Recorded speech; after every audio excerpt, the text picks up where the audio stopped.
Hi, I'm Mikola, and I want to talk to you about something weird that happens when people hear me speak. People sometimes ask me if I'm German, or Israeli, or sometimes even English, which is odd because I don't have a German accent or an Israeli accent, and I certainly don't have an English accent. So what's going on there?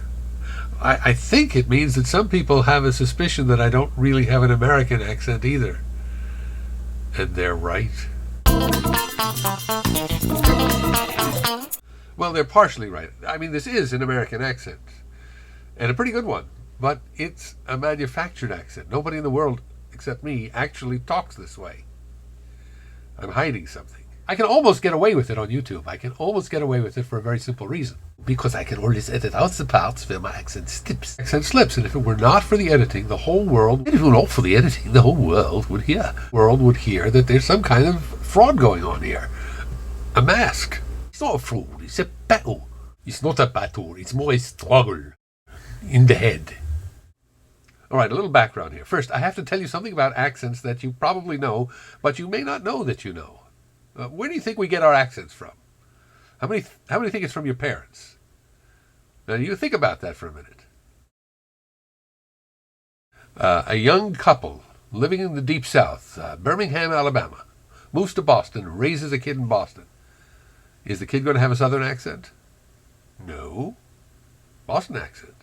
Or think about immigrants. If you move to a new country as an adult, you probably speak the new language with a foreign accent. But if you come as a young kid, you'll speak with a native accent. You're not going to copy your parents' accent. You're going to learn from the kids you play with. So it's your playmates and schoolmates at an early age that give you your accent, not your parents. Except in extraordinary circumstances. Mine was an extraordinary circumstance. My parents, mixed marriage. My mother from Philadelphia. My father from New York. Two very different accents. The family settled in New York, Bronx, New York, and I started playing with kids who were raised in the Bronx, New York.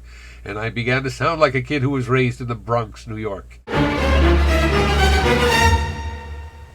Cloth, coffee, chocolate pudding, eyeglasses, tea bag.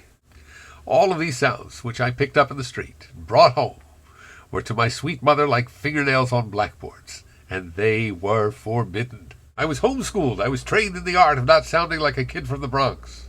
Chocolate pudding, coffee, eyeglasses, tea bag. People pay good money to enroll in accent reduction courses. I got mine for free. It was my mom versus all the kids on the block, and my mom won. But something you gotta know, burning inside, deep down, is a long suppressed Bronx accent that yearns to be heard.